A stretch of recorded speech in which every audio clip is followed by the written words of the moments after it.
नमस्कार, मी डॉक्टर प्रियांका सुनीत शेंडे आपल्या सर्वांचं स्वागत करते।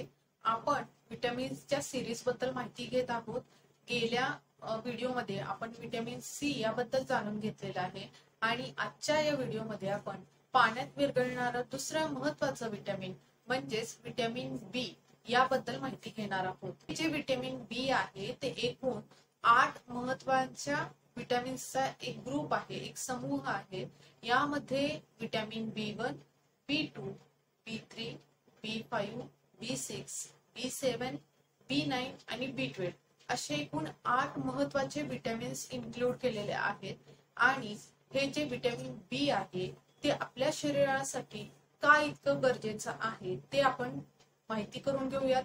त्याचबरोबर आजच्या या व्हिडिओमध्ये आपण विटामिन B12 याची माहिती जाणून घेणार आहोत। कारण आपल्यापैकी बऱ्याच लोकांना हे माहिती झालेलं आहे की जे कोणी शाकाहारी आहेत त्या व्यक्तींमध्ये याची कमतरता नेहमीच आपल्याला पाहायला मिळते आणि त्यामुळे आपल्याला त्यासाठी काही विविध औषधोपचार करण्याची गरज लागते।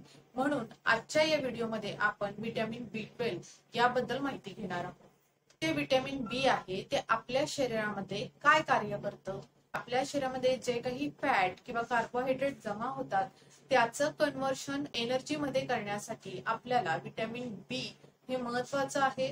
यामध्ये हे जे 8 महत्त्वाचे विटामिन्स इन्क्लूड केलेले आहेत हे प्रत्येक 8 विटामिन्स हे आपल्या शरीरामध्ये वेगवेगळ्या कार्यासाठी गरजेचे असतात आणि त्यामुळे आपल्या शरीरामध्ये एनर्जी निर्माण करण्यासाठी, आपल्या शरीरामध्ये लाल रक्तपेशी तयार करण्यासाठी, आपल्या शरीरामध्ये असणारी जी नर्वस सिस्टीम आहे तिला हेल्दी ठेवण्यासाठी आणि नवीन येणारं जे काही गर्भ आहे, बाळ आहे त्याच्या विकास आणि वाढीसाठी आपल्याला हे विटामिन बी फार गरजेचं आहे। आजच्या या व्हिडिओमध्ये आपण यातला सर्वात महत्त्वाचं आणि ज्याची सर्वात जास्त कमतरता पाहायला मिळते अशा या विटामिन B12 बद्दल माहिती घेणार आहोत। विटामिन B12 लाच सायनोकोबालामाइन असं म्हटलं जातं। हे असं एकमेव विटामिन आहे की ज्याच्यामध्ये कोबाल्ट नावाचा धातू तुम्हाला पाहायला मिळतो। आता हे जे विटामिन B12 आहे हे यापैकी कोणतं महत्त्वाचं कार्य करतं ते आधी समजून घ्या। विटामिन B12 आपल्या शरीरामध्ये जी काही डीएनए ची रचना करण्यासाठी म्हणजेच आपल्या शरीरामध्ये जे जेनेटिक डीएनए आणि आरएनए ही जी गुणसूत्र तयार केली जातात त्यामधलं डीएनए च्या निर्मितीसाठी आपल्याला विटामिन B12 ची गरज असते। विटामिन B12 हे आपल्या शरीरामधल्या लाल रक्तपेशी तयार करण्यासाठी, त्याची जो काही साईज आहे त्याला व्यवस्थित बनवण्यासाठी, लोह म्हणजेच आयरनचं ऍब्सॉर्प्शन करण्यासाठी आपल्याला विटामिन B12 हे फार गरजेचं असतं। सगळ्यांसोबत विटामिन B12 चं जे महत्त्वाचं कार्य आहे ते आपल्या चेतना संस्था प्रणाली म्हणजेच आपली नर्वस सिस्टीम वरती सर्वात महत्त्वाचं कार्य आहे। विटामिन B12 हे आपल्या नर्वस सिस्टीमला हेल्दी ठेवण्यासाठी किंवा स्वस्थ ठेवण्यासाठी कसं मदत करतं हे मी तुम्हाला एका उदाहरणाद्वारे समजावून सांगते। विटामिन B12 हे आपल्या ज्या नर्वस सिस्टीम्स आहेत त्याच्यावरती नर्व्स आहेत त्याच्यावरती मायलिन शीथ तयार करण्यासाठी फार गरजेचं आहे आणि हे मायलिन शीथ कसं प्रोटेक्ट करतं हे तुम्हाला एक उदाहरणाद्वारे जर समजावून सांगायचं झालं तर ज्या पद्धतीनं आपण बटन किंवा स्विच ऑन केल्यानंतर त्या बटनामधून एक करंट पास होतो एका वायर मधून आणि जे त्याला कार्य अपेक्षित आहे म्हणजे बल्ब लागण्याचं कार्य असेल किंवा फॅन चालू होण्याचं कार्य असेल ते कार्य होत असतं। तर ज्यावेळेस हा करंट या विद्युत वाहिनीतून वाहिला जातो त्यावेळेस त्यातून आपल्याला करंट बसणार नाही किंवा आपल्याला शॉक लागू नये म्हणून यावरती एक रबराचं जाड असं कोटिंग असतं। त्याच पद्धतीनं आपल्या शरीरामध्ये ज्या वेळेस ब्रेन मधून काही संदेश हे त्या अवयवांपर्यंत पाठवले जातात त्यावेळेस हे जे संदेश एका नर्व्स कडून दुसऱ्याकडे जेव्हा पाठवले जातात तेव्हा त्याच्यावरती पण हे मायलिन शीथ बनवण्याचं काम हे विटामिन B12 करत असतं। जर काही कारणास्तव विटामिन B12 ची डिफिशियन्सी आपल्याला झाली तर त्यामुळे नर्व्ह सिस्टीमचं हे जे काम आहे ते कुठेतरी अडखळीत होणार आहे आणि त्यामुळे आपल्याला गंभीर अशा आजारांचा सामना करावा लागणार आहे। तर आता आपण पाहिलं की विटामिन B12 आपल्या शरीरामध्ये कोणतं महत्त्वाचं काम करतं। आता मला सांगा की बऱ्याच लोकांना विटामिन B12 ची कमतरता होते। तर ही व्हिटॅमिन B12 ची कमतरता होण्यामागं काय नक्की कारण आहे? सगळ्यात महत्वाचं कारण तर तुम्हाला माहितच आहे की व्हिटॅमिन B12 हे प्रामुख्याने शाकाहारी जो वर्ग आहे त्या व्यक्तींमध्ये हे कमी असलेलं पाहायला मिळतं. अगदी बरोबर आहे, कारण व्हिटॅमिन B12 चा जो प्रमुख स्रोत सांगितलेला आहे तो म्हणजे ॲनिमल फूड सोर्स किंवा प्राणीज पदार्थ आहेत, त्यामधून हे जास्त प्रमाणामध्ये मिळत असतं. म्हणून जे लोक शाकाहारी आहेत त्या व्यक्तींमध्ये व्हिटॅमिन B12 ची कमतरता आपल्याला झालेली पाहायला मिळते. दुसरा वर्ग येतो ओल्ड एज आहे. वयोमानामुळे सुद्धा काय होतं की जसजसे आपण वृद्धत्वाकडे वाटचाल करू लागतो त्यावेळेस आपल्या शरीरामध्ये व्हिटॅमिन B12 चं ऍब्सॉर्प्शन म्हणजे जे काही आतड्यांमध्ये होणारं शोषण आहे ते कुठेतरी मंदावतं आणि त्यामुळे आपल्याला व्हिटॅमिन B12 ची कमतरता झालेली पाहायला मिळते. तिसरं महत्वाचं कारण आहे की काही सर्जरी आहेत, काही विषयाच्या किंवा ज्या स्टमकच्या सर्जरी केल्या जातात. महत्वाचं म्हणजे वजन कमी करण्यासाठी आमाशयाचा काही भाग कापून टाकला जातो. अशा विविध ज्या आमाशयाशी रिलेटेड काही सर्जरी होतात तर त्या ठिकाणी आपल्याला व्हिटॅमिन B12 ची कमतरता झालेली बघायला मिळते, कारण व्हिटॅमिन B12 हे सर्वात आधी आमाशयामध्ये तयार केलं जातं. ही जी प्रोसेस आहे यामध्ये जर काही डिफिकल्टी आली तर त्यामुळे त्याचं जे होणारं ऍब्सॉर्प्शन आहे किंवा शोषण आहे ते कुठेतरी न झाल्यामुळे आपल्याला व्हिटॅमिन B12 ची कमतरता झालेली बघायला मिळते. चौथं महत्वाचं कारण मी इथं तुम्हाला सांगते, जे कोणी ऍसिडिटी कमी करण्यासाठी अँटासिड घेत असाल, ऍसिडिटी वरची जी काही मेडिकल मध्ये मिळणारी गोळी घेत असाल, त्यांनी हे नीट लक्ष देऊन ऐका की जे काही आपण अँटासिड खातो ज्यामध्ये रॅबिप्रेझॉल आहे, इतर काही ज्या अँटासिड्स आहेत, यामुळे काय होतं की आपल्या व्हिटॅमिन B12 चं जे ऍब्सॉर्प्शन आहे ते कमी होतं आणि त्यामुळे व्हिटॅमिन B12 ची कमतरता आपल्याला होऊ शकते. तर त्यामुळे अँटासिड जे कोणी घेत असाल त्यांनी इथून पुढे ही बाब लक्षात ठेवा. या व्यतिरिक्त पाचवं सगळ्यात महत्वाचं कारण म्हणजे डायबिटीज. आता हे डायबिटीज असणारी जी कोणी व्यक्ती आहे त्यांना मेटफॉर्मिनच्या गोळ्या चालू असतात आणि मेटफॉर्मिनच्या या गोळ्यामुळे किंवा डायबिटीजच्या गोळ्यामुळे सुद्धा आपल्या शरीरामध्ये व्हिटॅमिन B12 चं शोषण हे कमी होऊ शकतं आणि आपल्याला गंभीर अशा आजारांचा सामना करावा लागू शकतो. तर आता आपण हे बघितलं की व्हिटॅमिन B12 हे कोणकोणत्या व्यक्तींमध्ये कमी होऊ शकतं. आता आपण हे समजून घेऊयात की जर व्हिटॅमिन B12 ची कमतरता झालीच तर त्यामुळे आपल्याला कोणकोणती लक्षणं बघायला मिळणार आहेत. लक्षणे ही खूप सामान्य असतात आणि ती सामान्य असल्यामुळेच आपण त्याकडे जाणीवपूर्वक दुर्लक्ष करतो. पण ज्यावेळेस याचा रूपांतर हे गंभीर आजारामध्ये होतं त्यावेळेस आपल्या लक्षात येतं की आजार हा छोटासा होता पण आपल्या दुर्लक्ष करण्यामुळे तो इतक्या प्रमाणामध्ये वाढलेला आहे. तर सुरुवातीची काही लक्षणं तुम्हाला पाहायला मिळतात. अगदी ओळखलं जाणारं लक्षण म्हणजे तोंडात वारंवार फोड येणे.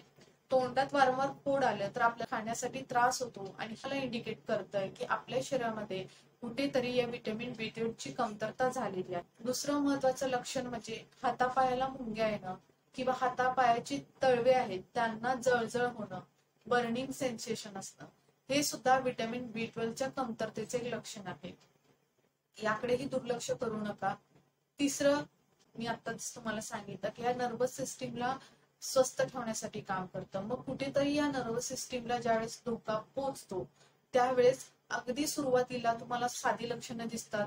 म्हणजे काय, थोडं कन्फ्युजन वाढतं, आता केलेलं काम किंवा आता ठेवलेली वस्तू कुठे ठेवली ते आता आपल्याला लक्षात येत नाही. सुरुवातीला हे जे विसरण्याचं प्रमाण आहे ते अगदी अत्यल्प असतं, पण जर ही कमतरता आपण ट्रीट नाही केली तर पुढे जाऊन तुम्हाला विस्मरण होऊ शकतं, विसरभोळेपणाचा त्रास होऊ शकतो. मग याच रूपांतर अगदी गंभीर मानसिक आजारात होऊ शकतं की ज्याच्यामध्ये तुम्हाला डिमेन्शिया होणं, अल्झायमर डिसीज होणं, म्हणजे काय मागचं काहीच न आठवणं, हे सुद्धा मानसिक आजार या व्हिटॅमिन B12 च्या कमतरतेमुळे हळूहळू निर्माण होऊ शकतात. आणखीन एक लक्षण आहे की ज्याच्यामध्ये तुम्हाला आळस येतो, थकवा वाटतो, बेचैन होतं, म्हणजे कुठलंही काम करायला उत्साह वाटत नाही. सुरुवातीला आपण या असल्या कारणांकडे दुर्लक्ष करतो कारण आपल्याला असं वाटतं की हे कुठल्या कमतरतेमुळे निर्माण नाही झालं, तर आपल्याच शरीरामध्ये थोडासा आळसपणा वाढलेला आहे. पण लक्षात घ्या, व्हिटॅमिन B12 च्या कमतरतेमुळे तुम्हाला हे प्राथमिक लक्षण दिसू शकतं. या व्यतिरिक्त काही लोक असे आहेत की ज्यांना चालताना तोल जातो, कोणत्या तरी एका बाजूला तोल गेल्यासारखा वाटतो. तर हे सुद्धा व्हिटॅमिन B12च्या कमतरतेमुळे आपल्या शरीरात निर्माण झालेलं एक महत्वाचं लक्षण आहे. कारण आपली जी नर्वस सिस्टीम आहे तिला कुठेतरी आता धोका पोहोचतोय म्हणून तुम्हाला ही लक्षणं दिसतात. याही पुढे जाऊन काही लोक असे आहेत की ज्यांची डोळे किंवा नजर आहे ती कमजोर होते, डोळ्यातून वारंवार पाणी येत असतं, दृष्टी कमी होते. हे देखील एक व्हिटॅमिन B12च्या कमतरतेचं महत्वाचं लक्षण आहे. या व्यतिरिक्त तुमची जीभ पांढरी होणं, अंग पांढरं होणं किंवा डोळ्याचे जे आम्ही असं चेक करून बघत असतो तर ही जी लाईन आहे ती पांढरी होणं, कारण ही सुद्धा एक महत्वाची लक्षणं आहेत. काही लोक असतात बघा, त्यांना सकाळच्या वेळेस वात येतो म्हणतात, किंवा काय होतं की आपले जे काफ मसल असतात तिथे कुठेतरी गोळा आलेला आहे, म्हणजे पिंढऱ्यामध्ये गोळा येणं. ही जे लक्षण आहे हे सुद्धा कुठेतरी तुम्हाला शरीर दाखवत असतं व्हिटॅमिन B12ची कमतरता झालेलं सांगत असतं. आता जर समजा की मी याही गोष्टीकडे नाही लक्ष दिलं तर पुढे जाऊन यामुळे कोणकोणते आजार उत्पन्न होऊ शकतात ते लक्षात घ्या. B12ची कमतरता आपल्या शरीरामध्ये झाली तर हिमोग्लोबिनचं प्रमाण कमी होतं, म्हणजेच आपल्या शरीरात लाल रक्तपेशींचं प्रमाण कमी होतं. त्यावेळेस आपल्याला ॲनिमिया म्हणजेच पांडू नावाचा रोग होतो. आणि या रोगाचं लक्षण हेच आहे की तुमची त्वचा पांढरी दिसणं, तुमचं अस्वस्थ वाटणं, बैचेन वाटणं, थोडं जरी चाललं तरी दम लागणं, हे महत्वाचं लक्षण आहे या ॲनिमियाचं. व्हिटॅमिन B12च्या कमतरतेमुळे होमोसिस्टीन याची लेवल वाढू शकते. होमोसिस्टीनची जर लेवल आपल्या शरीरामध्ये वाढली तर त्यामुळे कुठेतरी आपल्या ब्लड वेसल्स ज्या आहेत म्हणजे रक्तवाहिन्या ज्या आहेत त्या जाड होऊ शकतात. त्याच पद्धतीनं कुठेतरी रक्ताची गुठळी बनवू शकते. आणि तुम्हाला माहित आहे की ज्या वेळेस रक्तवाहिन्या जाड झाल्या किंवा जर रक्ताची गुठळी आपल्या शरीरामध्ये निर्माण झाली तर त्यामुळे आपल्याला हृदयरोग म्हणजेच हार्ट अटॅक, त्याचबरोबर ब्रेन स्ट्रोक म्हणजेच त्यामुळे पक्षाघात, लकवा मारणं यासारखे गंभीर आजार सुद्धा उत्पन्न होऊ शकतात. तर होमोसिस्टीनची लेवल कमी करण्यासाठी आपल्याला व्हिटॅमिन B12 हे फार आणि फार गरजेचं आहे. जर आपली ही नर्वस सिस्टीम कुठे गडबडली तर त्यामुळे आपल्याला मानसिक आजार उत्पन्न होणार आहेत आणि हे मानसिक आजार गंभीर स्वरूपाचे असणार आहेत. जसं मी तुम्हाला सांगितलं की विसरभोळेपणा हा खूप जास्त प्रमाणामध्ये वाढल्यानंतर बरेच असे मानसिक गंभीर असे रोग उत्पन्न होतात, ज्यामध्ये अल्झायमर डिसीज असेल किंवा डिमेन्शिया असेल. तर अशा काही गोष्टी होतात की त्या आपल्याला आठवतच नाही. तर आपल्या शरीरामध्ये झाली तर आपले सांधे दुखू शकतात, कंबर दुखू शकते, हाडांमध्ये वेदना होऊ शकतात. तर हे काही गंभीर असे आजार आहेत जे आपल्याला व्हिटॅमिन B12च्या कमतरतेमुळे निर्माण होतात. ठीक आहे, आता व्हिटॅमिन B12ची कमतरता आपल्या शरीरामध्ये झाली की नाही हे तुम्ही कसं ओळखाल? तर त्यासाठी आपल्याला एक टेस्ट येते ज्याला आपण व्हिटॅमिन B12 या नावानेच ती टेस्ट येते, किंवा मिथाइल मायलोनिक ऍसिड नावाने तुम्ही काही टेस्ट असेल तर ती करू शकता. जसं मी म्हटलं होमोसिस्टीनची लेवल तुम्ही तपासून पाहू शकता. तर ह्या काही बेसिक टेस्ट येतात. जे व्हिटॅमिन B12 ची टेस्ट येते त्याची नॉर्मल रेंज असते 190 ते 700. म्हणजेच आपली जर व्हिटॅमिन B12 ची लेवल ही 200 पेक्षा खाली असेल तर आपल्याला नक्कीच व्हिटॅमिन B12 ची कमतरता झाली आहे हे लक्षात घ्या. व्हिटॅमिन B12 आपल्या शरीरामध्ये कमी आहे तर त्याचा जो प्रामुख्याने स्त्रोत कोणता आहे तर तुम्हाला माहित आहे की most of the vitamin B12 हे प्राणिज पदार्थापासून मिळतं. का? कारण की व्हिटॅमिन B12 आपण घेतल्यानंतर त्याचं आमाशयामध्ये पाचन झाल्यानंतर ते इंट्रिन्सिक फॅक्टरद्वारे इंटेस्टाईन मध्ये पाठवलं जातं, तिथून त्याचं ऍब्सॉर्प्शन होतं. ही जी प्रोसेस आहे ही प्राण्यांमध्ये घडते आणि आपण ते प्राण्यांचे मांस खाल्ल्यामुळे आपल्याला व्हिटॅमिन B12 हे त्या फॉर्म मध्ये मिळतं. वनस्पतीमध्ये ही क्रिया कुठेतरी अवॉइड होते आणि त्यामुळे आपल्याला वनस्पतीमधून हा स्त्रोत प्रामुख्याने मिळत नाही. मग याचा अर्थ असा नाही की जे कोणी शाकाहारी आहेत त्यांनी मांसाहारी पदार्थ खा, नक्कीच नाही. शाकाहारी लोक कशामधून व्हिटॅमिन B12 प्राप्त करू शकतात? जरी याचा स्रोत हा प्राणिज पदार्थ असेल म्हणजे अंडी, चीज, दूध, दुधाचे पदार्थ, पनीर किंवा फिश, चिकन हे जरी असेल तरी सुद्धा शाकाहारी लोकांसाठी सुद्धा आता काही ऑप्शन्स अवेलेबल आहेत. आता काही कंपन्या ह्या फोर्टिफाईड सिरियल्स बनवतात. फोर्टिफाईड सिरियल्स म्हणजे फोर्टिफाईड धान्य. फोर्टिफिकेशन म्हणजे काय तर वरून तुम्ही ते विटॅमिन्स ऍड करायचं.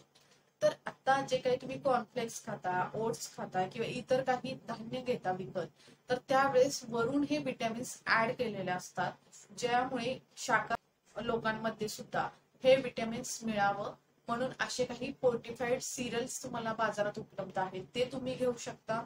याच पद्धतीनं न्यूट्रिशनल इस्ट म्हणजेच आता एका झालेल्या रिसर्च अनुसार काही इस्ट फॉर्मेशनमुळे सुद्धा आपल्याला आपल्या शरीरामध्ये व्हिटॅमिन B12 ची होणारी कमतरता कुठेतरी दूर करण्यासाठी मदत होऊ शकते.